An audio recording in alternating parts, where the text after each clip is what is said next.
Compromise arrangement amalgamations CAA companies act का part है। Again इसका weightage around 4 to 5 marks maximum. इसमें ये पढ़ना है अपने को कि अलग अलग टाइप के कॉम्प्रोमाइजेस अरेंजमेंट्स एंड अमालगमेशंस कैसे होते हैं, not accounting point of view but from legal point of view. एक लंबा सा प्रोसीजर होता है, you go to the tribunal, फिर आप मीटिंग होल्ड करो, वोटिंग करो, अप्रूव करवाओ एंड देन अमालगमेशन वगैरह होने वाला है। तो लीगल वे अपने को पढ़ना है, अकाउंटिंग वे दूसरे सब्जेक्ट में। इंट्रोडक्शन है फॉर योर इन्फो, एग्जाम में नहीं आएगा बट समझने के लिए, ये जो कॉम्प्रोमाइज या अरेंजमेंट होता है, it is an agreement between company and creditors और कंपनी एंड मेंबर्स। मतलब कंपनी अपने क्रेडिटर्स या मेंबर्स के साथ कोई तो भी अग्रीमेंट करेगी, इसमें इंक्लूड इंटरनल रिकंस्ट्रक्शन, लाइक जो आईपीसीसी अकाउंट्स में पढ़ा था वो, या कॉर्पोरेट डेट रीस्ट्रक्चरिंग। सीडीआर का भी नीचे एक एग्जाम्पल लिखा है। पहले इंटरनल रिको का एक एग्जाम्पल देख लो, ऐसा कुछ तो भी पढ़ा था, क्रेडिटर्स फॉरगो 10% ड्यूज, या debenture holders forgo unpaid interest, या lenders agree to convert a percentage of debt into equity वगैरह वगैरह। तो ये सब इंटरनल रिको में होता था, इन सबको भी हम कॉम्प्रोमाइज ही बोलते हैं। एंड सीडीआर क्या है, तो it is done as per RBI guidelines, a scheme for restructuring the debt outside of the purview of court और लीगल प्रोसीडिंग्स। मतलब कोर्ट कचहरी के चक्कर के बाहर, if you can restructure a debt for revival of the company and safety of the banks. मतलब जो borrower है उसके रिवाइवल के लिए एंड जो बैंक है उसके सेफ्टी के लिए, विन विन सिचुएशन के लिए, you can create some scheme called as corporate debt restructuring. उसमें बिजनेस रिवाइव होगा और बैंक को अपना पैसा मिल जाएगा। इधर तक फॉर योर इन्फो वाला पार्ट था, मतलब ये एग्जाम में नहीं आएगा। यहाँ से अपना एक्चुअल शुरू होता है। Amalgamation will include merger for this chapter.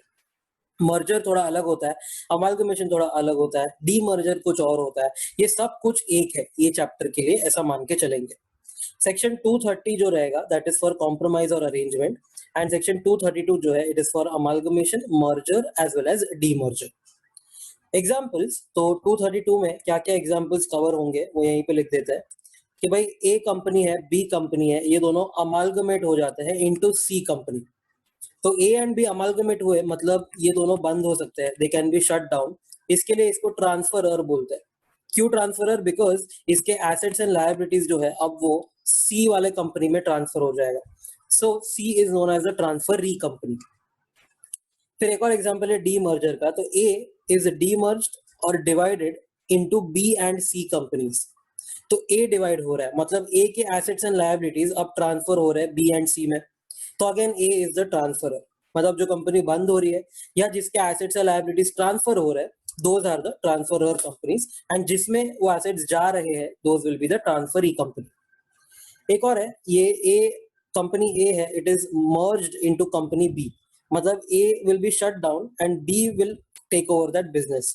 तो again A is the transferor company and B will be the transferee company. ये सारे के सारे एग्जांपल जो है ये सेक्शन 232 में कवर हो जाएंगे मर्जर एंड अमालगमेशन में। And amalgamation in the nature of merger, इसके लिए 5 कंडीशंस होता है जो अकाउंटिंग स्टैंडर्ड 14 ने बताया है। वो 5 कंडीशंस क्या है, तो पहले all assets and liabilities must be transferred, वो भी ट्रांसफर करना है तो एट बुक वैल्यू, एक्सेप्ट अगर कोई अकाउंटिंग पॉलिसी को उसके वजह से अगर चेंज करना पड़ रहा है वैल्यू तो इट इज ओके।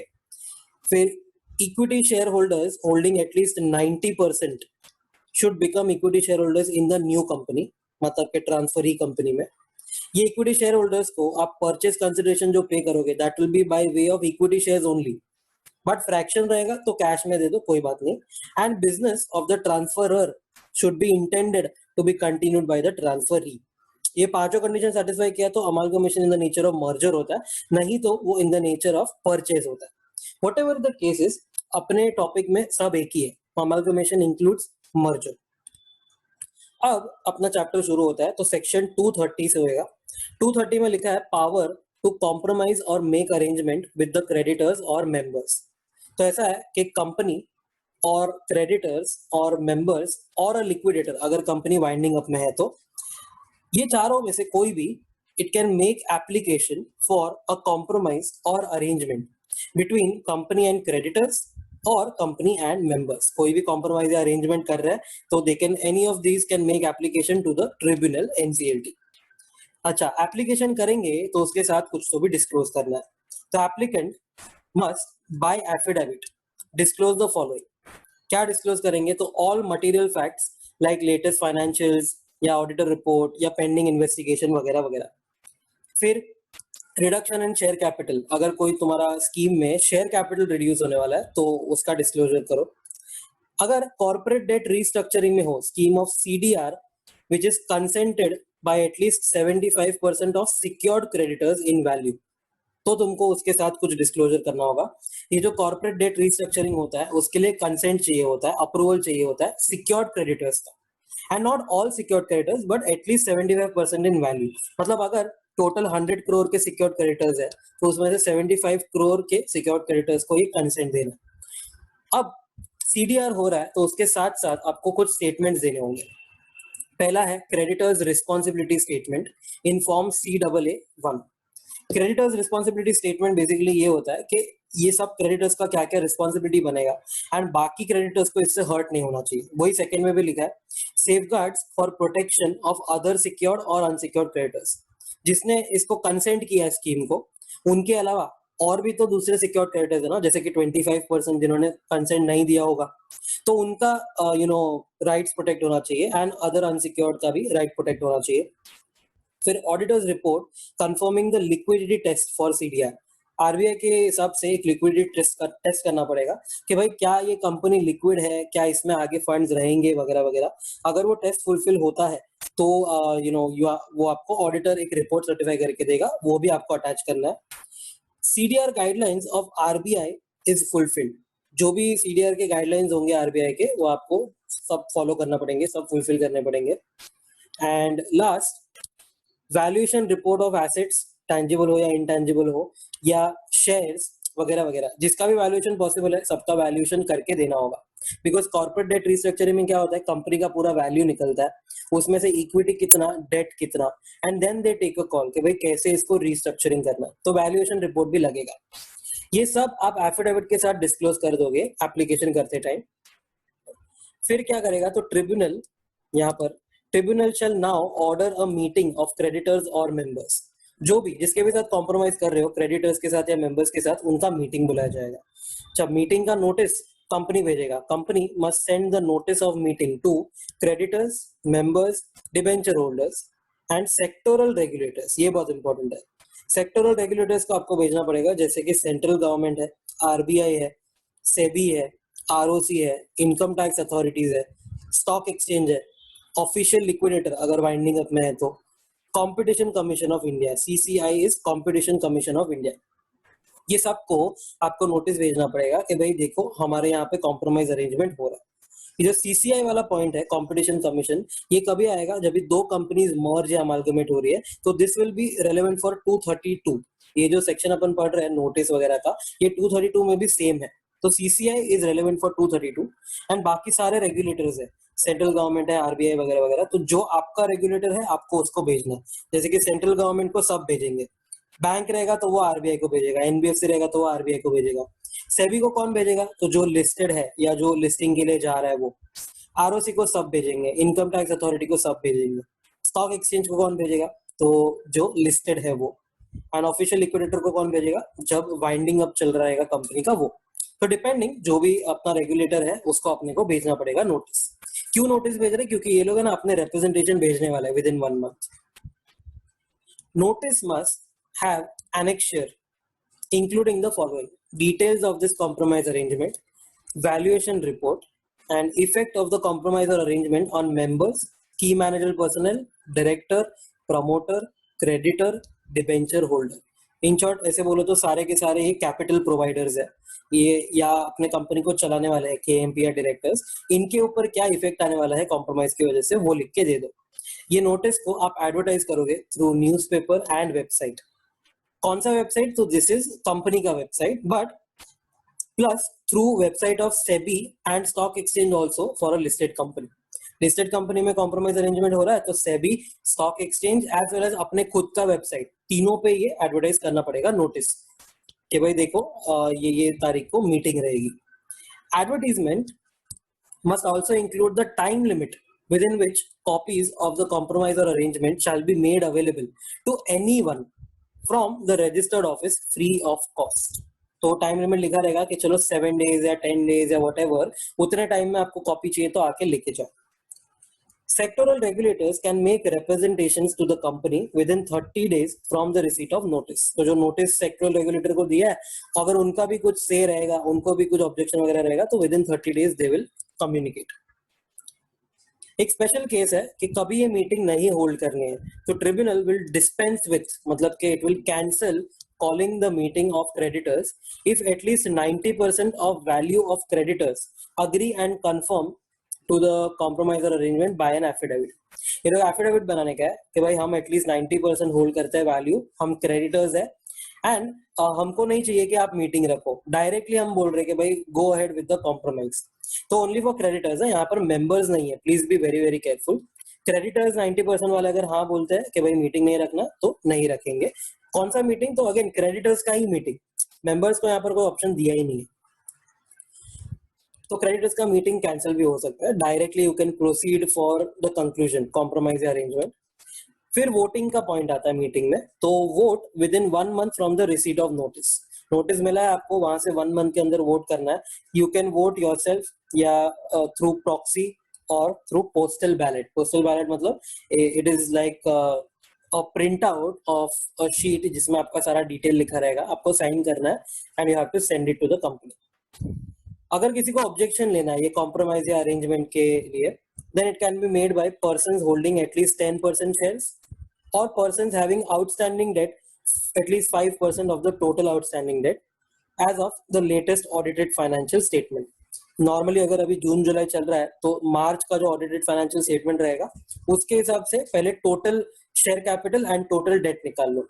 अब वो जो पेड अप शेयर कैपिटल है उसका एटलीस्ट 10% कोई होल्ड कर रहा है तो वो ऑब्जेक्ट कर सकता है. एंड टोटल जो डेट है उसका अगर कोई एटलीस्ट 5% होल्ड कर रहा है तो वो ऑब्जेक्ट कर सकता है. एंड ये क्यूमुलेटिव भी हो सकता है. पर्सन्स लिखा है, देखो पर्सन्स लिखा है, मतलब एक पर्सन अगर डेट का 2.5 होल्ड कर रहा है, दूसरा पर्सन 2.5 होल्ड कर रहा है तो भी चलेगा. कंबाइंड 5% लोग ऑब्जेक्ट कर सकते हैं. Tribunal can order and sanction the compromise or arrangement if majority of persons holding 3/4 value agree to it. मतलब more than 50% in number of persons and they are holding at least 75% of value of whatever it is, capital या debt. तो उतने approval मिलेंगे तो ही. And सी अगर creditor के साथ compromise कर रहे हैं ना तो ये मीटिंग में सारे क्रेडिटर्स होंगे.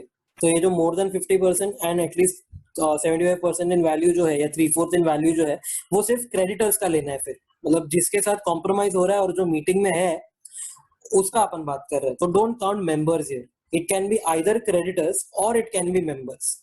ठीक है, तो अगर समझो क्रेडिटर के साथ मैंने कॉम्प्रोमाइज किया तो क्रेडिटर मीटिंग में आएंगे. क्रेडिटर्स का मोर than 50% in number and creditors का एटलीस्ट 75% इन वैल्यू, ऐसा होगा. तो ये सैंक्शन हो जाएगा ट्रिब्यूनल के साइड से अगर ये अप्रूवल तुम लेके आते हो. अब ट्रिब्यूनल क्या ऑर्डर में क्या क्या स्टेट करेगा, particulars to be stated in the tribunal's order. तो इफ कॉम्प्रोमाइज और arrangement involves conversion of preference shares into equity, अगर प्रेफरेंस को इक्विटी बनाने का एक कॉम्प्रोमाइज या अरेंजमेंट हुआ है, देन ऑर्डर में ये लिखना है option to the preference share holders to accept the arrears of dividend in cash और by way of equity shares. अगर तुम्हारे कॉम्प्रोमाइज अरेंजमेंट में ऐसा हो रहा है कि कन्वर्जन हो रहा है preference to equity and preference share holders को अरियर्स ऑफ डिविडेंड देने वाले हैं, तो कैसे देने वाले हैं, इन कैश या by way of equity share, इसका ऑप्शन आपको देना होगा प्रेफरेंस शेयर होल्डर्स को. तो ऑर्डर में ये लिख के दो कि प्रेफरेंस शेयर होल्डर्स को ऑप्शन है कि या तो तुम कैश से या तो तुम इक्विटी शेयर से अपना अरियर्स रिकवर कर लो. फिर आएगा protection of rights of creditors और members including the variation in their rights.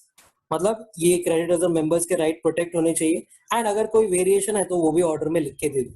जैसे अगर पहले 1 शेयर 1 वोट था हर एक मेंबर का और अगर कॉम्प्रोमाइज के बाद ऐसा हुआ है कि 2 शेयर 1 वोट है, मतलब पहले 1 शेयर में 1 वोट मिलता था, अब 2 शेयर लेने पड़ रहे हैं 1 वोट के लिए, then that is known as variation of their right. तो you have to disclose that in the order.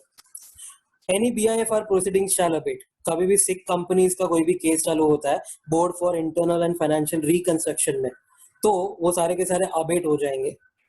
And exit offer to all the dissenting share holders if any. Dissenting share holders के लिए आगे एक section भी है. तो अगर कोई डिसेंडिंग शेयर होल्डर्स को एग्जिट ऑफर देना है तो वो भी ऑर्डर में लिख के देना पड़ेगा, इफ एनी है, मतलब it is of course optional. Descending share holder को बोलने का कि मैं तेरे को 10% एक्स्ट्रा देता हूँ, if you want you can leave, if you don't want stay, no problem. Before passing the order, tribunal must do the following. Tribunal must receive a certificate from auditor that confirms that accounting treatment is as per AS under section 133. मतलब 133 of the companies act बोलता है कि accounting standards follow करना है या Indian accounting standards follow करना है, तो ऑडिटर खाली कंफर्म करेगा कि भाई हाँ अकाउंटिंग ट्रीटमेंट इसका प्रॉपर हुआ है। And tribunal must verify that section 68 has been complied with if the compromise or arrangement involves any buyback offer. अगर तुम्हारे कॉम्प्रोमाइज अरेंजमेंट के स्कीम में बायबैक इन्वॉल्व है तो आपको सेक्शन 68 का भी वेरीफाई करना पड़ेगा कंप्लायंस, उसमें क्या क्या कंप्लायंस था वगैरह वगैरह। ट्रिब्यूनल अब ये ऑर्डर पास करके फॉरवर्ड करेगा कंपनी को, कंपनी उसको आगे फॉरवर्ड करेगा इन 30 days टू द रजिस्ट्रार। फिर एक केस लॉ है सेक्शन 66 के ऊपर which is regarding reduction in share capital. Section 66 states that while there is a reduction in share cap, a special resolution needs to be passed and application needs to be filed at a tribunal. मतलब special resolution जो होता है 75% members का and एक tribunal में आपको application file करना है, ये सेक्शन 66 बोलता है अगर रिडक्शन हो रहा है शेयर कैपिटल में तो। इफ कॉम्प्रोमाइज और arrangement involves reduction in share capital, then whether 66 should be complied or compliance of 230 is sufficient. अगर आप कॉम्प्रोमाइज अरेंजमेंट के अंदर रिडक्शन ऑफ शेयर कैपिटल कर रहे हो तो 230 सेटिस्फाई करे कि सिर्फ 230 सेटिस्फाई करे कि 230 के साथ साथ 66 भी करना है, तो answer is no need to comply with section 66, 230 will be sufficient. क्यों? क्योंकि 230 में क्या है रूल, आपको मोर देन 50% इन नंबर का अप्रूवल लेना है, एटलीस्ट 75% इन वैल्यू का अप्रूवल लेना है। एंड अपना आंसर 230 का फर्स्ट पॉइंट बोलता था कि एप्लीकेशन करना है अपने को एनसीएलटी में, तो अगर आप एप्लीकेशन ऑलरेडी कर रहे हो, अगर एटलीस्ट 75% वैल्यू का ऑलरेडी आप अप्रूवल ले रहे हो, then why do you need to follow section 66 again, जिसमें सेम चीज ही लिखी है, special resolution and application. So that is why 66 को आप फॉलो मत करो, रिडक्शन हो रहा है तो। इफ 230 इज कंप्लाइड विद तो 230 करो, 66 को मत कंप्लाई करो। अगेन एंड अगेन क्यों रिपीट करना है? फिर सेक्शन 231 है power of the tribunal to enforce the compromise और अरेंजमेंट। तो 230 में जो ऑर्डर पास किया, after passing order under section 230, the tribunal can supervise the implementation of compromise और अरेंजमेंट, गिव डायरेक्शंस और मेक मॉडिफिकेशंस। इसी ने ऑर्डर बनाया तो यही सुपरवाइज करेगा पूरा का पूरा जो कॉम्प्रोमाइज प्रॉपर्ली हो रहा है कि नहीं, स्कीम एग्जीक्यूट। फिर डायरेक्शंस वगैरह देगा कि तुम ये चीज ऐसे करो, ये चीज ऐसे मत करो, कुछ मॉडिफाई वगैरह कर देगा। और it can make N order for straight winding up if it is satisfied that the compromise or arrangement cannot be implemented properly and the company is unable to repay its debts.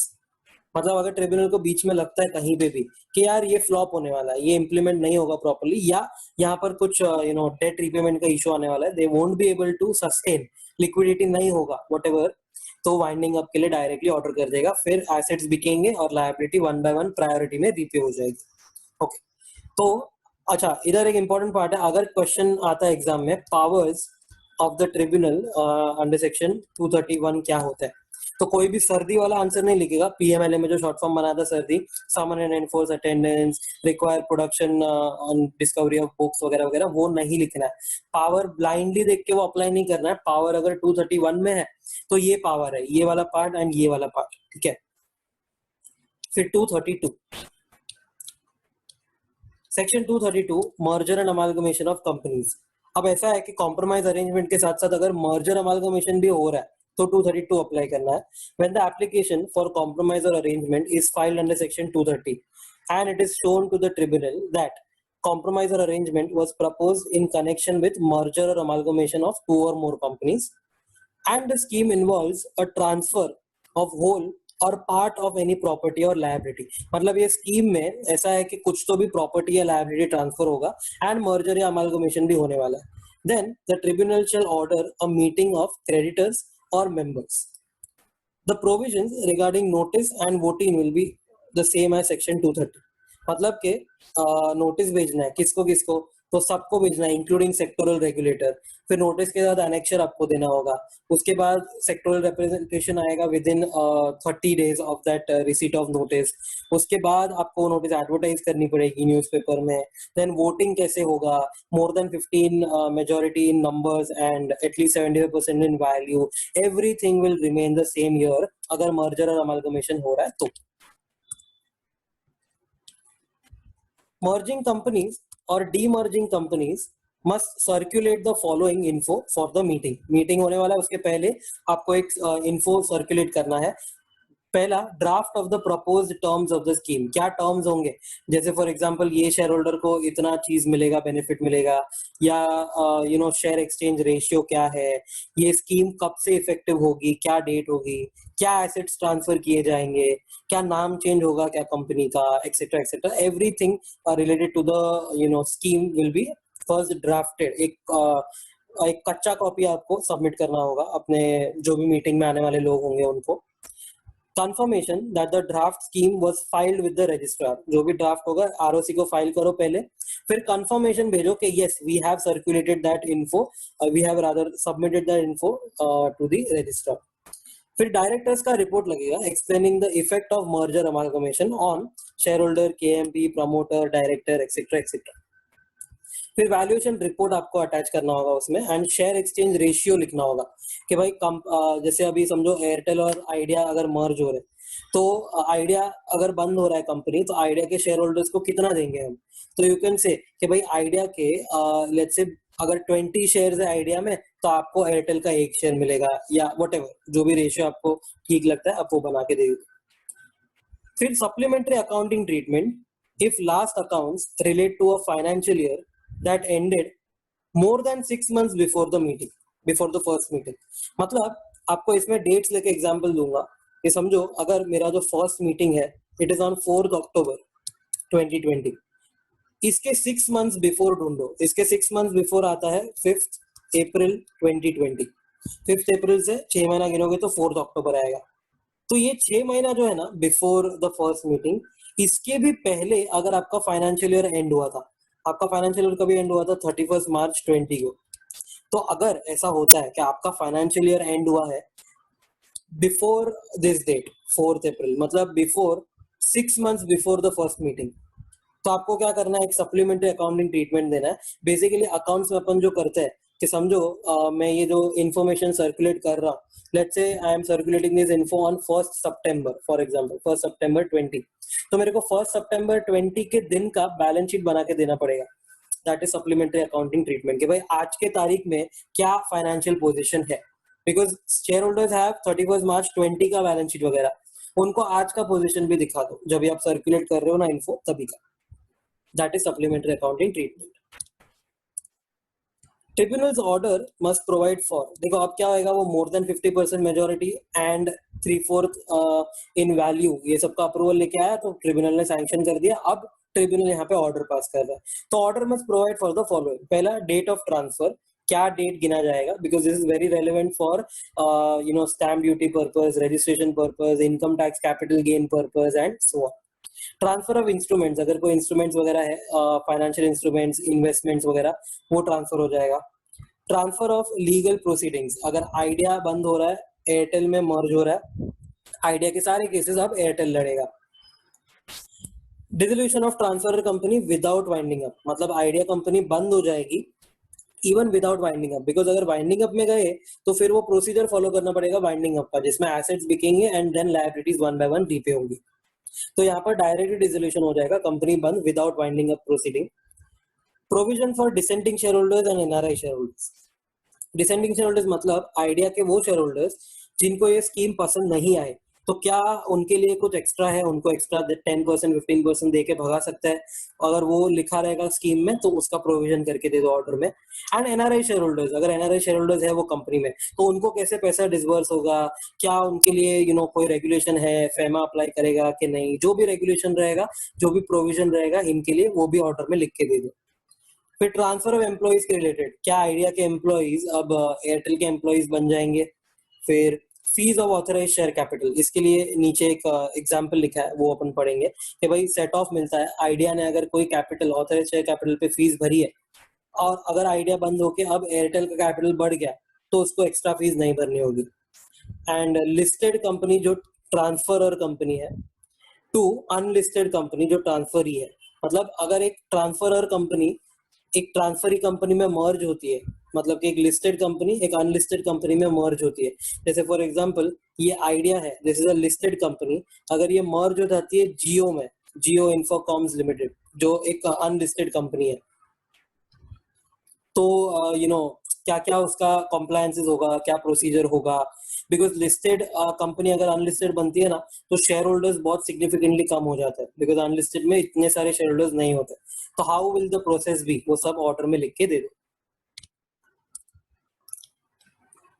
फिर tribunal क्या करेगा, ये order pass करेगा, order forward कर देगा companies को। जब ये ऑर्डर पास करेगा ना, finally the property can now be transferred, मतलब जो भी एसेट्स लायबिलिटीज ट्रांसफर करना है वो ये ऑर्डर मिलने के बाद आप ट्रांसफर करोगे। And companies will forward in 30 days to the registrar, ये तो कॉमन ही होने वाला है, विद इन 30 डेज कुछ भी ऑर्डर आया रजिस्ट्रार को दे दो। साथ साथ में companies will have to file a statement certified by practising chartered accountant, practising company secretary, practising cost accountant, whether the scheme is being complied with until the completion of scheme। तो ऐसा होता है कि स्कीम बहुत लंबी चलेगी ना तो थोड़े थोड़े रेगुलर इंटरवल्स पे एक स्टेटमेंट फाइल करनी होगी कि हाँ भाई सब जैसे तुमने ऑर्डर में लिख के दिया वैसे ही सब हो रहा है। एंड ये भी आपको स्टेटमेंट सर्टिफाई करके देना पड़ेगा रजिस्ट्रार को। तो उसमें ऐसा एक स्टेटमेंट में वो लिखा हुआ होना चाहिए कि भाई ट्रिब्यूनल ने ये ऑर्डर पास किया था, उसमें ये टर्म्स एंड कंडीशन था, तो ये कंपनी वाले जब भी मर्जर अमालगमेशन वगैरह कर रहे हैं उसमें ये सारा का सारा कंडीशंस प्रॉपर्ली मीट हो रहा है, प्रॉपर्ली सेटिस्फाई हो रहा है, ये साइन करके देगा पीसीए, पीसीएस या प्रैक्टिसिंग कॉस्ट अकाउंट। चलो अभी एक फटाफट केस लॉ देख लेते हैं। A limited has authorise share capital of 10 crore and has paid fees of 10,000 on it. ठीक है, ए का बात करते हैं यहाँ पे, 10 करोड़ का ऑथराइज शेयर कैपिटल है, 10,000 का फी पे किया। B limited has authorise share capital of 20 crore and has paid 20,000 on it, मतलब बी का डबल है, यहाँ पे 20 करोड़ का ऑथराइज शेयर कैपिटल है, 20,000 का फी पे किया। अब A limited amalgamates into B limited, so now B limited का रिवाइज्ड ऑथराइज शेयर कैपिटल अब 30 करोड़ हो गया है क्योंकि ये दोनों मर्ज हो गए, 10 करोड़ और 20 crore. Should be pay fees for increase in authorise share capital, ROC है ना, अपना ऑथराइज शेयर कैपिटल बढ़ाना है अगर तो फीस लेता है, बट नो नीड क्योंकि भाई पहले 10 और इधर 20, अब दोनों एक हो गए, जॉइंट अकाउंट हो गया ना, तो अब 30 भर दिया है टोटल उन्होंने। So the answer is no, extra fees नहीं भरने की जरूरत। ये 232 को कॉन्ट्राविन करोगे तो company and officer in default दोनों को पेनल्टी लगेगी, फ्लैट 20,000, मिनिमम मैक्सिमम नहीं दिया हुआ, फ्लैट 20,000, फर्दर 1,000 पर डे, मतलब अगर आप कंटिन्यूड ऑफेंस रख रहे हो, ये आपने उसको रेक्टिफाई नहीं किया, 1,000 पर डे लगेगा, मैक्सिमम 3 लाख तक। एक इंपॉर्टेंट पॉइंट है, गवर्नमेंट कंपनी के लिए substitute tribunal with the central government under section 230, 231 and 232, मतलब जहां जहां पे ट्रिब्यूनल लिखा है उसके बदले सेंट्रल गवर्नमेंट डालना बस। उसके बाद सेक्शन 233 आता है, तो इसको बोलते हैं M&A ऑफ सर्टेन कंपनीज। कौन सी कंपनीज है, तो 2 और मोर स्मॉल कंपनी या होल्डिंग एंड होल्ली ओन सब्सिडरी या एनी अदर प्रिस्क्राइब्ड कंपनी। तो स्मॉल कंपनी होगी, स्मॉल कंपनी मतलब paid up share capital does not exceed 50 lakh and turnover does not exceed 2 crore, and कोई होल्डिंग एंड उसकी होली ओन सब्सिडरी मतलब जिसमें वो 100% होल्ड करता है वो वाली कंपनी। अगर इनका मर्जर करना है तो बहुत ही फास्ट ट्रैक वे में कर सकते हैं, इसमें आपको एनसीएलटी में भी नहीं जाना है अप्लाई करने, directly you can propose the scheme of amalgamation. इसमें एक छोटा सा केस हो सकता है, ये जो holding and Holi own subsidiary है उसके लिए देखो, in holding and Holi own subsidiary normally the public company must have 7 shareholders and private must have 2, ये कंपनीज एक्ट बोलता है मिनिमम शेयर होल्डर इतने होने चाहिए। So the holding company can hold 100% by keeping nominees, मतलब अगर आप ऐसा बोलते हो कि अगर ये होली ओन सब्सिडरी कंपनी है तो इसका एक शेयर होल्डर जो है वो तो होल्डिंग कंपनी है कंफर्म, बट अगर वो प्राइवेट लिमिटेड कंपनी है, तो अगर ये होली ओन सब्सिडरी जो है अगर ये प्राइवेट लिमिटेड कंपनी है तो मिनिमम 2 शेयर होल्डर चाहिए ना, तो कैसे करेगा, तो ये होल्डिंग कंपनी है ना उसका एक नॉमिनी रखेगा, तो एक और शेयर होल्डर बन जाएगा उसका एक nominee. What is nominee? Nominee का मतलब एक नेम से एक बंदा रहेगा जो होल्डिंग कंपनी जो बोलेगा वो करेगा। तो होल्डिंग कंपनी एक केस में क्या करेगा, 99.99 शेयर्स 99.99% शेयर होल्ड करेगा एंड 0.01 जो है वो ये नॉमिनी के नाम पे करेगा जस्ट फॉर नेम से, ताकि ये कंप्लायंस हो जाए कि भाई मिनिमम 2 शेयर होल्डर चाहिए पब्लिक प्राइवेट में या मिनिमम 7 चाहिए पब्लिक में। तो except such shares held by nominees, holding company must hold all the shares. मतलब यहाँ पर अगर 0.01 नॉमिनी ने होल्ड किया तो उसके अलावा जितने भी है 99.99 सारे के सारे अगर होल्डिंग कंपनी होल्ड कर रहा है तो वो ये सेक्शन में कवर हो जाएगा, तो उसका हम लोग फास्ट ट्रैक मर्जर कर सकते हैं। बट ऐसा हुआ कि अगर होल्डिंग कंपनी 99 होल्ड कर रही है, उसके नॉमिनीज जो है वो 0.9 होल्ड कर रहे हैं एंड जो 0.1 बचा वो आउटसाइडर होल्ड कर रहा है। तो अगर कोई आउटसाइडर है तो it is not a nominee and it is not the holding company, तो फिर तो ये होल्डी ओन सब्सिडरी हुआ ही नहीं। तो फिर ऐसा बोलेंगे कि 99.9% is through holding company, but 0.1% जो है वो आउटसाइडर का है उसमें। तो ये जो आउटसाइडर रहेगा ये माइनॉरिटी शेयर होल्डर बोला जाता है। इसके लिए भी आगे सेक्शन है कि इसको कैसे भगाने का। ओके, तो ये कंपनीज का फास्ट ट्रैक होगा मर्जर। कैसे होगा? तो first step, prepare the proposed scheme of merger amalgamation. Transferor and transferee company will send a notice of proposed scheme and invite objections within 30 days. किसको नोटिस भेजेंगे? To the registrar and official liquidator, अगर winding up हो रहा है तो इनको notice भेजो और उसमें लिखो कि भाई 30 दिन में हमको ऑब्जेक्शंस दे दो। जब भी तुमको रिसीव होगा नोटिस वहां से 30 डेज। कंसिडर देयर ऑब्जेक्शंस और suggestions at the general meeting. Scheme must be approved by members holding at least 90% of total shares. अब मेंबर्स है तो एटलीस्ट 90% बोल दिया है। मतलब सेक्शन 230 एंड सेक्शन 232 में रूल अलग था। उसमें लिखा था कि भाई मोर than 50% in number and at least 3/4 in value था। अब ये फास्ट ट्रैक है, यहाँ पर ट्रिब्यूनल में भी आप नहीं जा रहे हो ना एप्लीकेशन लेके, तो यहाँ पे बोल दिया डायरेक्ट 90% मेंबर्स का अप्रूवल लेके आओ। 90% ऑफ टोटल शेयर्स, मतलब शेयर कैपिटल का जो 90% होल्ड कर रहा है उन्होंने अप्रूव किया तो स्कीम अप्रूव हो जाएगा। ट्रांसफर ट्रांसफरी कंपनी को they must file the declaration of solvency with the registrar. एक डिक्लेरेशन ऑफ सॉल्वेंसी होता है कि भाई हमारी कंपनी इंसॉल्वेंट नहीं होगी, we have proper funds in place, हमारा पूरा का पूरा जो प्लान है, बिजनेस प्लान है, it is very much robust and cash flows भी प्रॉपर है, हम कभी भी इंसॉल्वेंट नहीं होंगे, ऐसा प्रॉपर मेजर्स वगैरह लिया है। ये सब डिक्लेरेशन ऑफ सॉल्वेंसी में लिख के देना होता है। Then you will call a meeting of creditors by giving a 21 days notice. Member का काम ऊपर हो गया, 90% अप्रूवल ले लिया, अब हम क्रेडिटर्स को बुलाएंगे 21 डेज का नोटिस देके। Scheme must be approved by creditors in majority, मतलब more than 50% in number, holding at least 90% value outstanding. मतलब ये सेक्शन में अब मेंबर्स को बोला था directly at least 90% in value, but creditors को बोल रहे हैं कि भाई मोर देन 50% इन नंबर, साथ साथ में 90% इन वैल्यू। तो डोंट गेट कंफ्यूज, 230 और 232 में अलग था, यहाँ पर अलग है। तो ये सब सेक्शंस 230, 232 एंड अभी जो हम पढ़ रहे हैं 233, be very very careful with the percentages.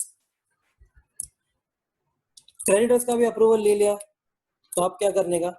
Transferee company, transferee company मतलब कि जो एग्जिस्टिंग जो बायर कंपनी है, समझो दो स्मॉल कंपनी अगर मर्ज हुई तो जो कंपनी बंद हो गई वो ट्रांसफरर था और ये जो एग्जिस्टिंग है ट्रांसफरी, वो transferee company will file the approved scheme copy with the central government, ROC, official liquidator. Central government, registrar of companies and official liquidator अगर वाइंडिंग अप में रहेगा तो इनको एक अप्रूव्ड स्कीम की कॉपी भेज दो। अप्रूव्ड मतलब क्या? Approved by members as well as the creditors. अब ये आरओसी या ऑफिशियल लिक्विडेटर जो है जिनको अप्रूव्ड स्कीम मिली है, they shall communicate the objections to the central government within 30 days. अगर इनको कोई अप्रूव्ड स्कीम में भी ऑब्जेक्शन है तो अगेन 30 डेज के टाइम में ऑब्जेक्ट करो। याद करो पहले उनको प्रपोज स्कीम के लिए भी ऑब्जेक्शंस के लिए टाइम दिया था 30 डेज का, उनको नोटिस भेजता था ये company transferor and transferee and तभी वो लोग 30 डेज के अंदर ऑब्जेक्शन भेजते थे। यहाँ पर भी ऑब्जेक्शन भेजेंगे but this is after approval of the scheme, तो उसके बाद भी ये लोग ऑब्जेक्ट कर सकते हैं। If the central government thinks that the scheme is not in interest of the public or creditors, मतलब पब्लिक के भलाई के लिए नहीं है या क्रेडिटर्स के भलाई के लिए नहीं है, then the central government will file an application within 60 days from the receipt of scheme to the tribunal, and tribunal may consider the scheme under section 232 if the CG asks. मतलब 232 में अब क्या होएगा, पूरा का पूरा प्रॉपर लॉन्ग कट प्रोसेस होएगा, no fast track no shortcut allow. तो ऐसा है कि आरओसी या ऑफिशियल लिक्विडेटर ने अगर ऑब्जेक्ट किया within 30 days, within 30 days क्या, तो within 30 days from receiving the approved copy of the scheme, तो वहां से 30 डेज के अंदर ये लोग ऑब्जेक्ट करेंगे, एंड सीजी को अगर लगता है कि it is not in the interest तो क्या करेगा, एप्लीकेशन फाइल करेगा within 60 days from receipt of the scheme. 60 days is very important, from receipt of the scheme. जब भी उसको ये अप्रूव्ड स्कीम का कॉपी मिला वहां से विदिन 60 डेज के अंदर एप्लीकेशन जाना चाहिए टू द ट्रिब्यूनल। अच्छा, अगर ऑब्जेक्शन नहीं किया तो if it does not have any objections और it does not communicate within 30 days का टाइम लिमिट, या कम्युनिकेट ही नहीं करता है, then central government will directly register this scheme. Register the scheme का मतलब क्या हो गया, अभी से सारी की सारी प्रॉपर्टी ट्रांसफर हो जाएगी वगैरह वगैरह। देखो नीचे ही है उसका effect, when the scheme is registered the transferor company is deemed to be dissolved without winding up। जो कंपनी को बाय कर लिया गया है that company will be now dissolved। Effect क्या है रजिस्ट्रेशन का, तो दो इफेक्ट है, property proceedings liability charges etcetera transferred from transferor to transferee. जो कंपनी बंद हो गई उसका सारा प्रॉपर्टी एसेट्स बोलो लायबिलिटीज बोलो, कोई भी लीगल केसेस है या चार्जेस लाइक मॉर्गेज हाइपोथिकेशन वगैरह सब एक्सेट्रा बोला है, मतलब सब कुछ ट्रांसफर हो जाएगा। Transferee company will pay of all the descending share holders if it was provided for in the scheme. अगर थोड़े डिसेंडिंग शेयर होल्डर्स थे उनको भगाना है तो एक्स्ट्रा पैसा देके उनको भगा दो, इफ वो भी स्कीम में लिखा था तो। Cases and notes. So transferee company cannot hold shares in itself, in own name or in the name of subsidiary, associate company or a trust. Such shares must be cancelled on merger and amalgamation. इसका example देता हूँ, समझो company A है and company B है।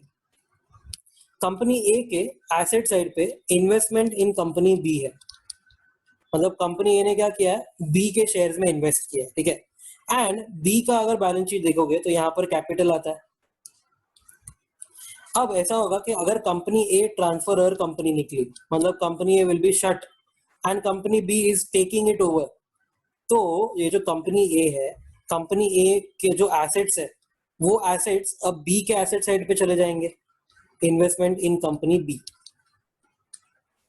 अगर ऐसा हुआ तो don't you think company B के बुक्स में क्या दिख रहा है, यहाँ पर कुछ शेयर कैपिटल आउटस्टैंडिंग और यहाँ पर मैंने मेरे ही खुद के कंपनी में इन्वेस्ट किया, तो this is not possible, you can't invest in your own company. तो इसी को ये पॉइंट को प्रॉपर लैंग्वेज में लिखा है कि भाई transferee company can not hold shares in itself in own name और in the name of subsidiary associate और अ ट्रस्ट। मतलब कोई सब्सिडरी के थ्रू भी ये होल्ड नहीं कर सकता अपना, कोई एसोसिएट के थ्रू भी नहीं एंड कोई ट्रस्ट के थ्रू भी नहीं। These shares must be directly cancelled. मतलब कैंसिल का मतलब क्या है, ये एसेट साइड से समझो फेस वैल्यू अगर 10 था तो इधर से ये कैंसिल करो एंड यहां से 10 का फेस वैल्यू कैंसिल कर दो, इसका मतलब ये हो गया। ओके, तो ये आपको कैंसिलेशन करना पड़ेगा whenever this merger or amalgamation happens. Fees for revised authorized share cap of transferee company can be set off against the fees paid by transferor company।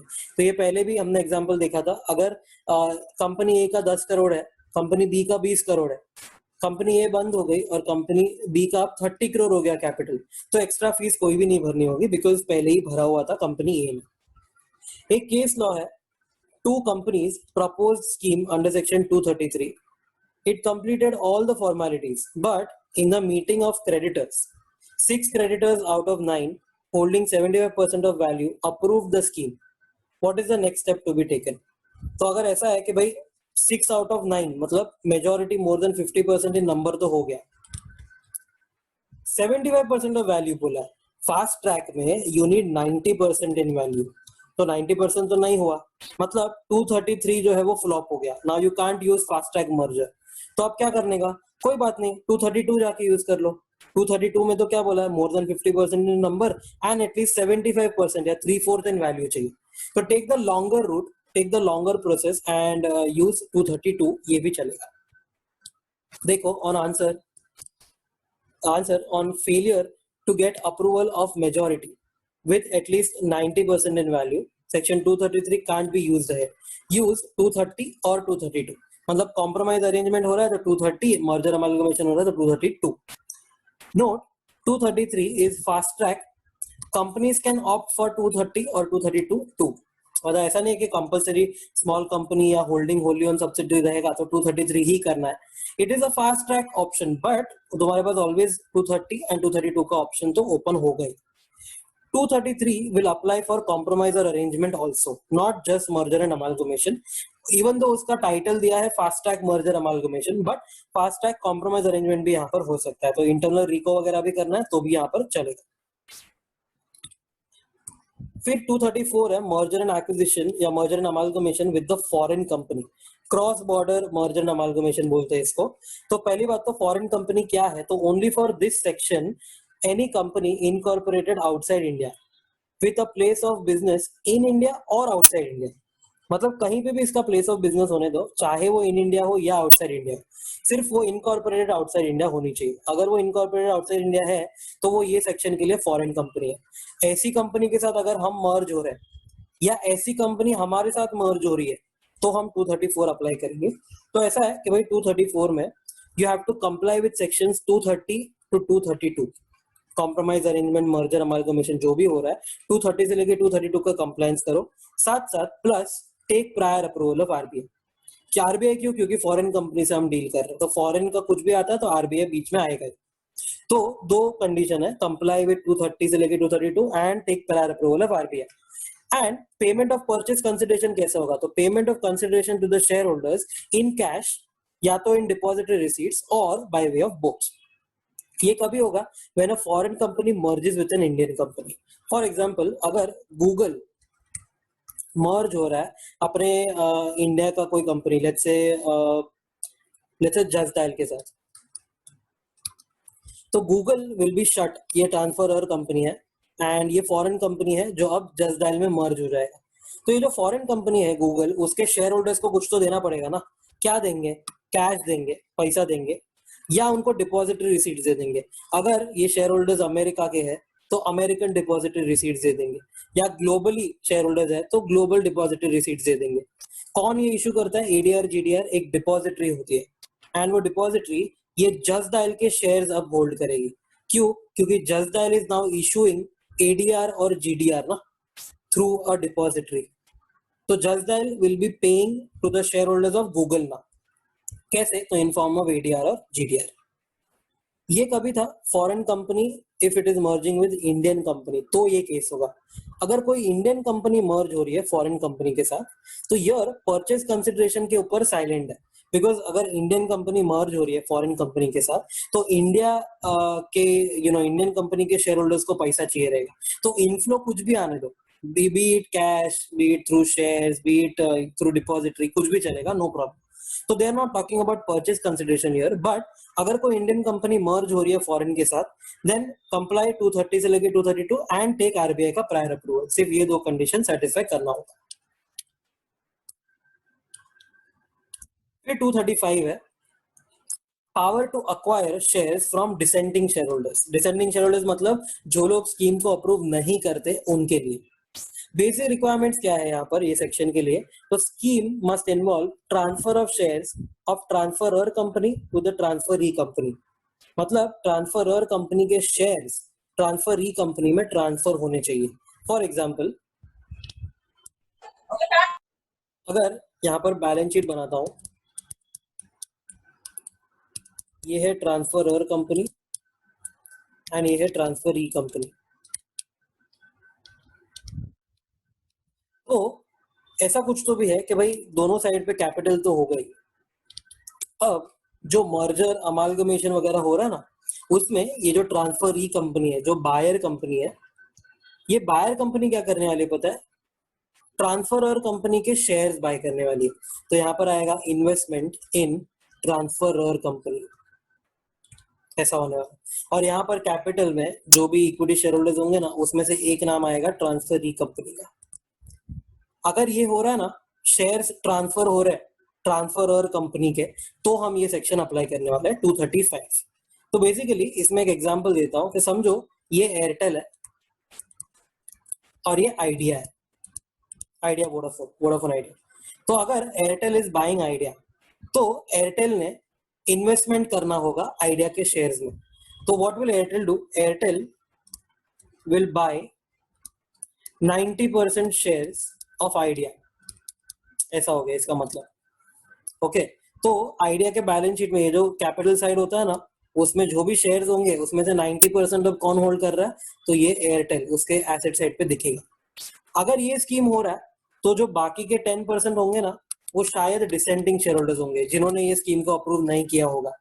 तो वो 10% के बारे में अपन ये सेक्शन पढ़ रहे हैं। देखो, basic requirements, it must be approved by members holding at least 9/10 in value of shares within 4 months from an offer made by the transferee company। मतलब एयरटेल जब इसको ऑफर करेगा ना कि भाई मुझे तेरी कंपनी बाय करनी है, तो ये ऑफर देता है फॉर एग्जांपल 1 अप्रैल 20 को। तो विद इन 4 मंथ्स, ये 1 अप्रैल 20 से अगर आप 4 मंथ्स गिनोगे तो अप्रैल, मई, जून और जुलाई, मतलब 31 जुलाई 20 तक विद इन 4 मंथ्स क्या चाहिए? एटलीस्ट 9/10 इन वैल्यू वाले मेंबर्स का अप्रूवल चाहिए। तो 90% मेंबर्स का अप्रूवल चाहिए।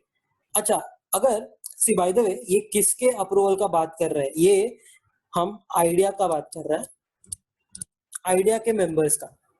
बेसिकली जो कंपनी बंद हो रही है, जो कंपनी परचेज की जा रही है, आइडिया के शेयर होल्डर्स को यहाँ पर एटलीस्ट 90% इन वैल्यू वाले शेयर होल्डर्स को अप्रूव करनी पड़ेगी स्कीम।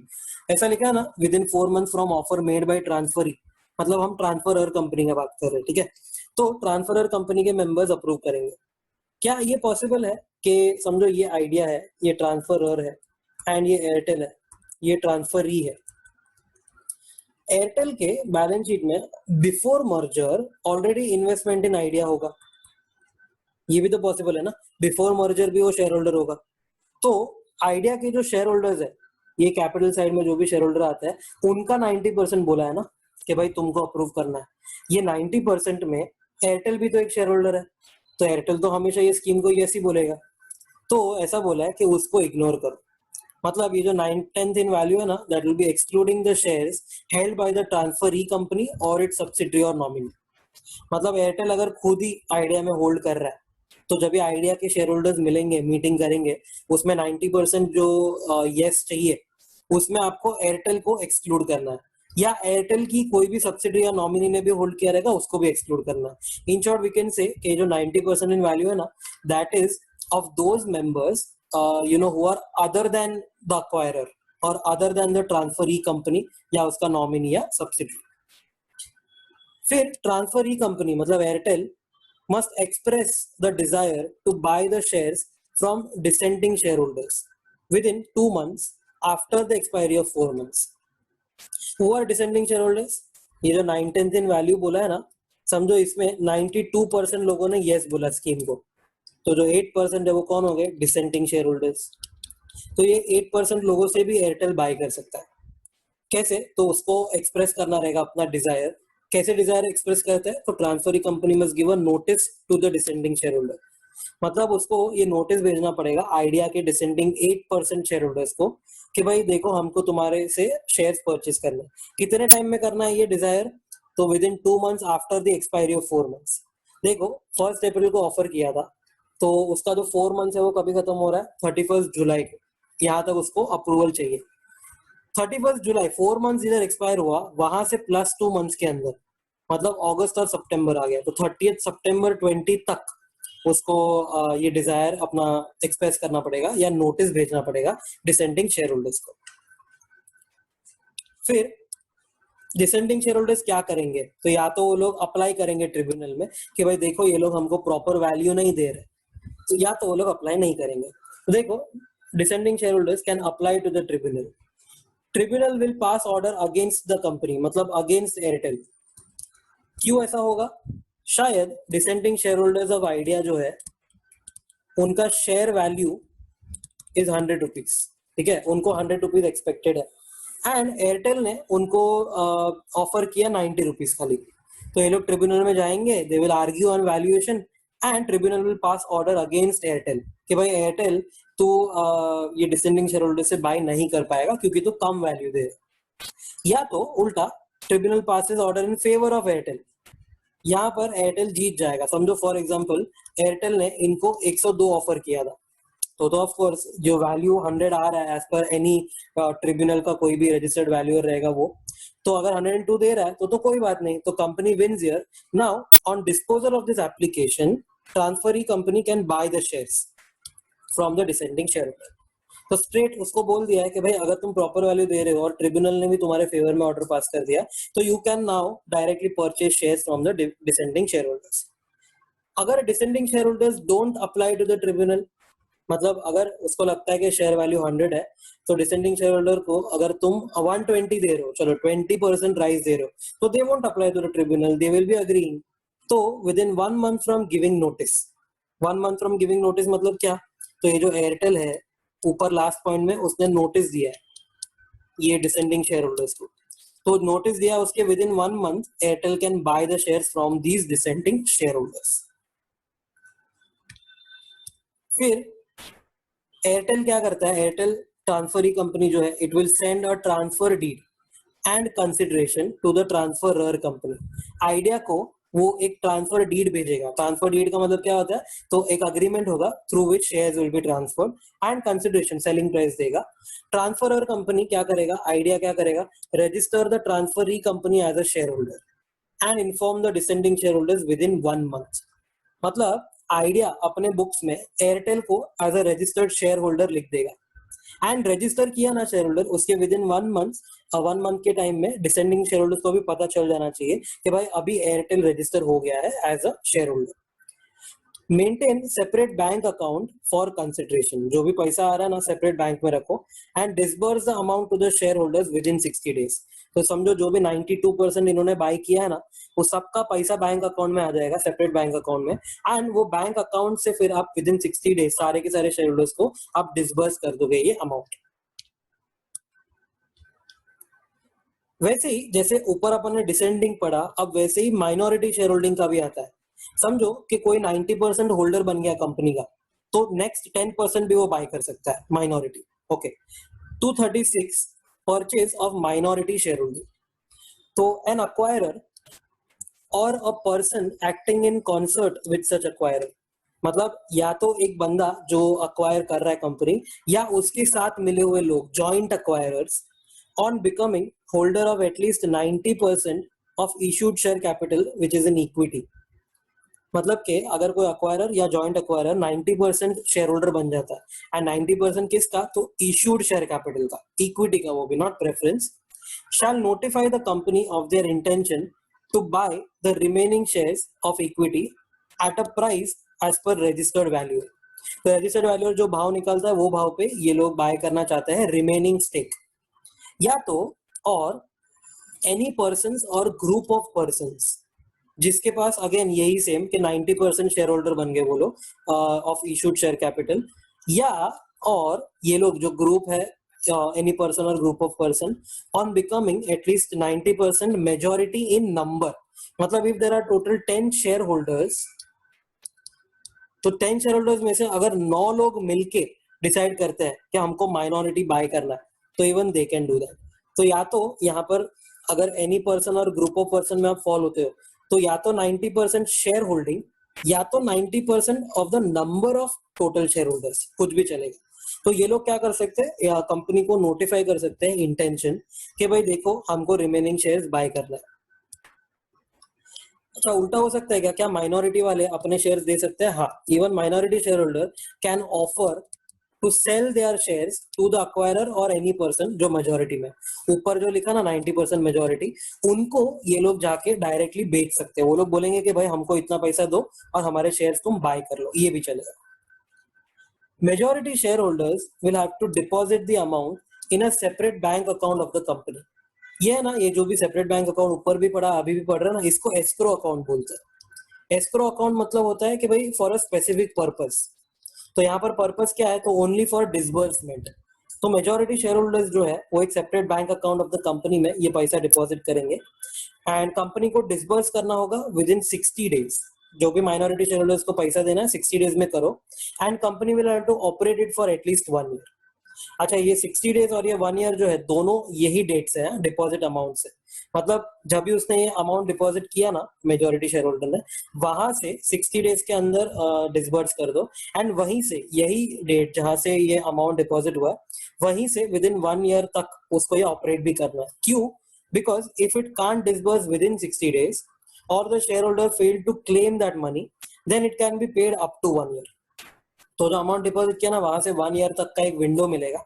अगर 60 डेज में नहीं हो पाया तो कोई बात नहीं, बाद में अप टू 1 ईयर तो तुम खींच ही सकते हो उसको from the date of deposit. फिर शेयर ट्रांसफर एजेंट बन जाएगा ये company whose shares are transferred will act as a share transfer agent। मतलब मेजॉरिटी वाले जो लोग हैं वो लोग पैसा देंगे कंपनी को, कंपनी वो पैसा डिसबर्स कर देगा 60 डेज में माइनॉरिटी को, माइनॉरिटी अपने शेयर देगा कंपनी को एंड वही शेयर आगे ट्रांसफर किया जाएगा मेजॉरिटी। तो पासिंग द पार्सल बीच में खेलने वाला है कंपनी, उसको बोलते हैं ट्रांसफर एजेंट। क्वेश्चन है what if minority share holders don't deliver the shares physically with in the time specified. पहले के जमाने में होते थे फिजिकल शेयर, समझो उन्होंने ये नहीं दिए आके, then share certificates will be deemed to be cancelled and company will issue new shares to the majority. मतलब ये लोग शाणे बने, अगर ये लोग ने उतने टाइम में जितना ऊपर लिखा था ना कि 60 डेज में इनको पैसा मिल जाएगा, तो with in the time specified इनको डिलीवर भी करना होगा ना शेयर सामने। अगर डिलीवर नहीं किया तो कोई बात नहीं, हम इसको डीम करेंगे कि भाई ये कैंसिल हो गया, ये अभी वर्थलेस है, वैल्यूलेस है एंड हम नए शेयर इशू कर देंगे मेजॉरिटी को। अगर मेजॉरिटी शेयर होल्डर का डेथ हो गया, if majority shareholder dies, legal heirs etc have the right to make an offer to the minority within 3 years from acquiring majority।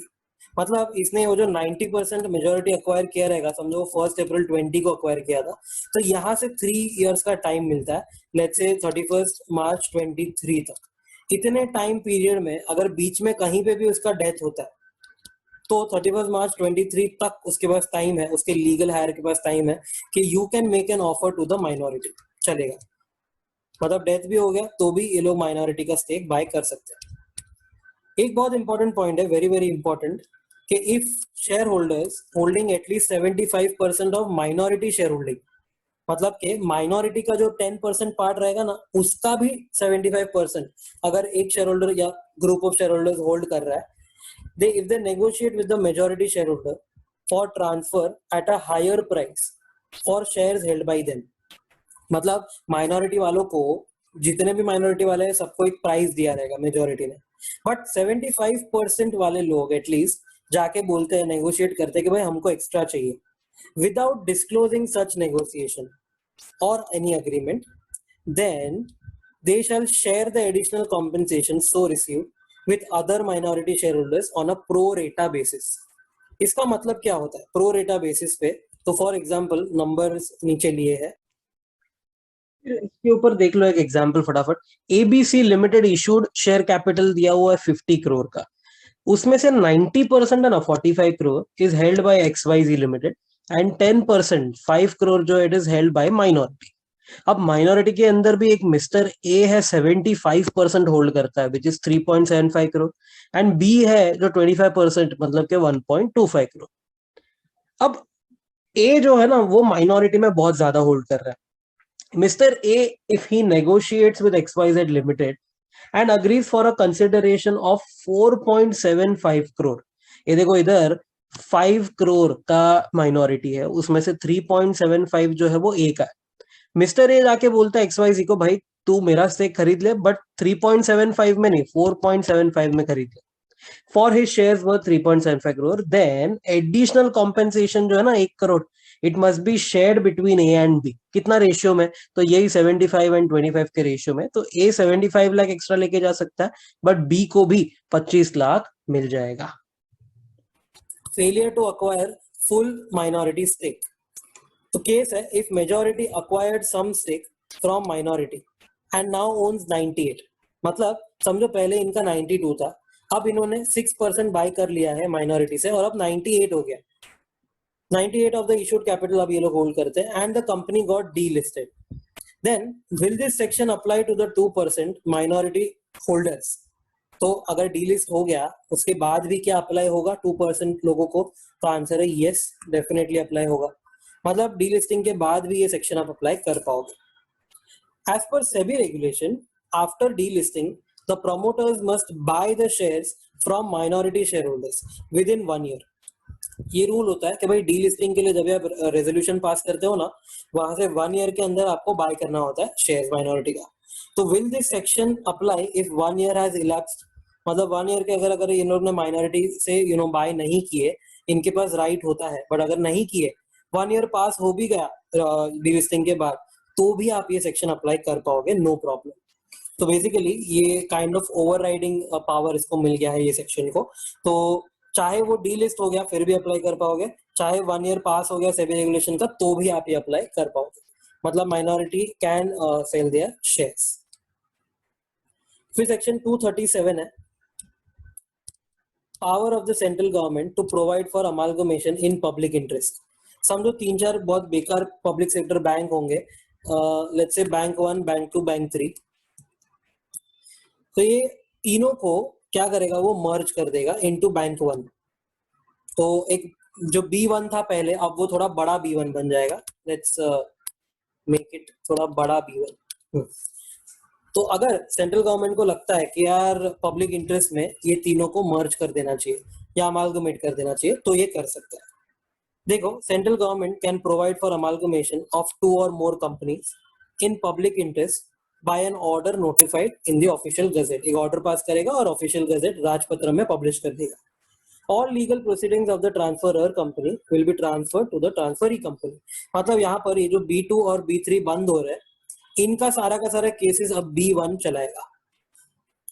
Every member, creditor or debenture holder of the transferor company shall have the same interest or rights in the transferee company.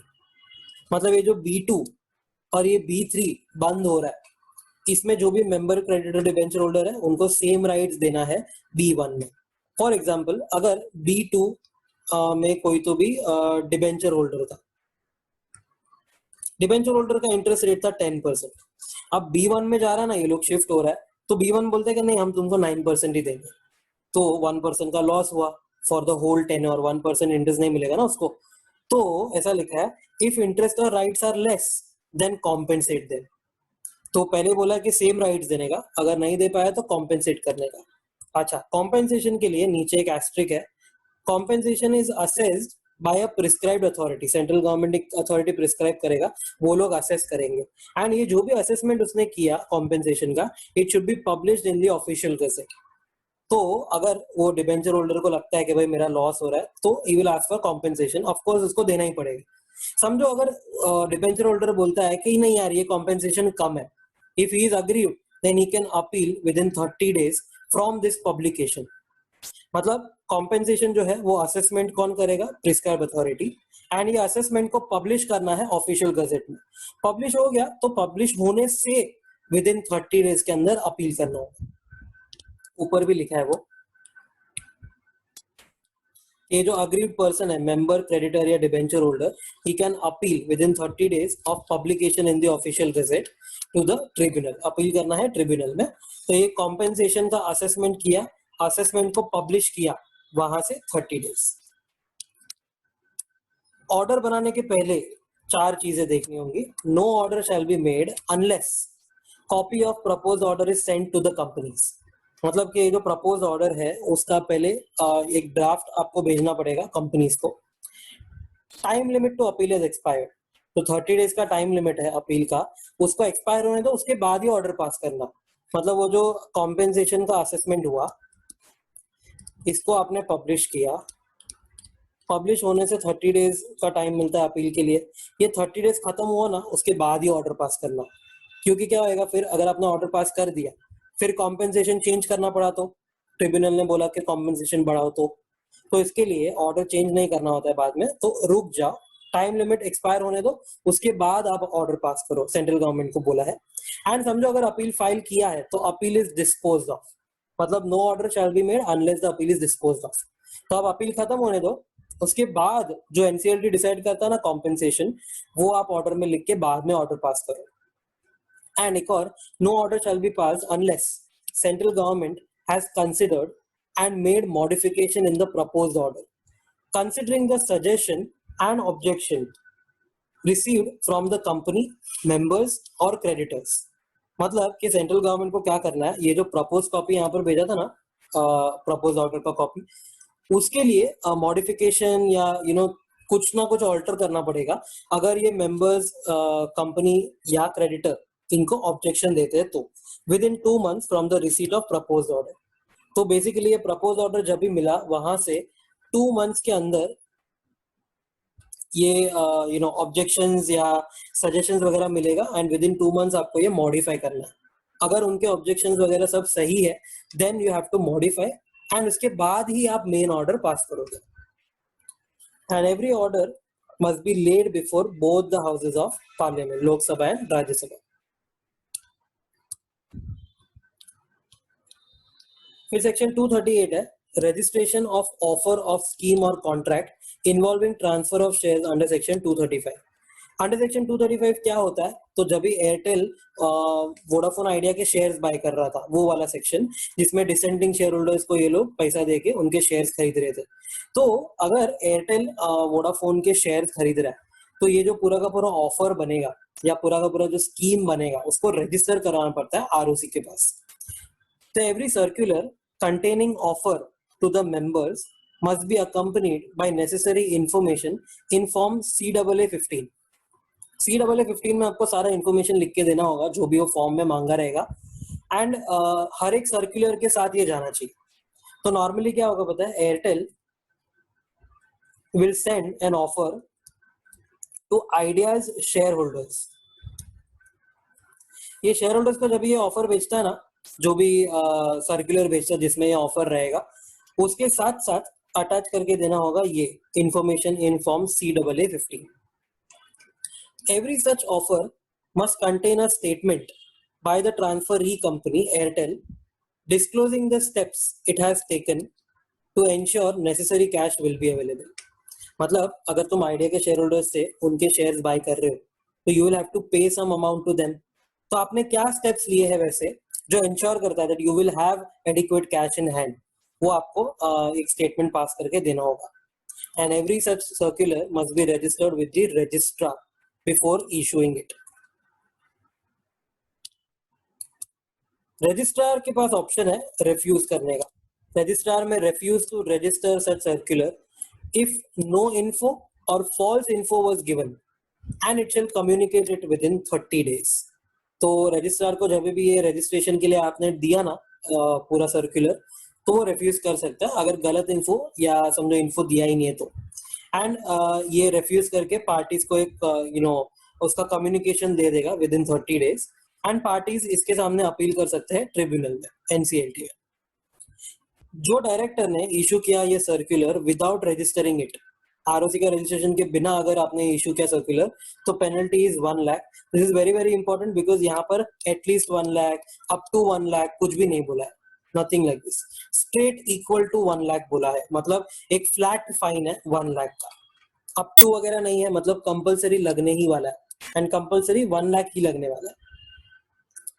फिर next है section 239 preservation of books और papers of the amalgamated company.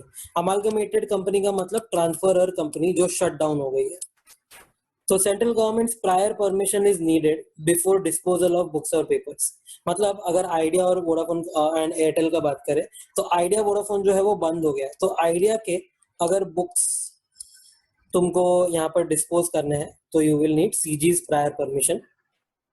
Before granting permission central government shall appoint someone to examine the books for ascertaining whether it contains evidence of offenses etc etc। मतलब क्या ये books में, idea के books से तुमको कोई offence का evidence मिल रहा है, वो भी जाके एक बार चेक कर लो, एग्जामिन कर लो and then only it will grant the permission कि हाँ भाई ठीक है अब आइडिया के बुक्स जला दो तो चलेगा। Section 240 notwithstanding anything contained in any law, liabilities for offenses under this act by officers in default of the transferor company before the merger and amalgamation shall continue even after the merger and amalgamation. मतलब companies act 2013 में officers ने जो भी जोल किए रहेंगे इन transfer और company idea में, तो वो आफ्टर मर्जर एंड अमाल्गमेशन वो अगर एयरटेल बन भी गया ना आइडिया, तो भी वो ऑफिसर्स का लायबिलिटी अभी भी चालू रहेगा। तो मतलब सारे के सारे अदर लॉज को इग्नोर करो। नॉर्मली ये बोलते हैं कि कंपनी बंद हो गई तो सब कुछ लायबिलिटी वगैरह खत्म हो गया, पर ऐसा नहीं होता। यहाँ पर सेक्शन 240 के हिसाब से ये ऑफिसर्स अभी भी लायबल होंगे इवन आफ्टर द मर्जर और amalgamation. This was chapter compromise, arrangement and अमाल्गमेशन।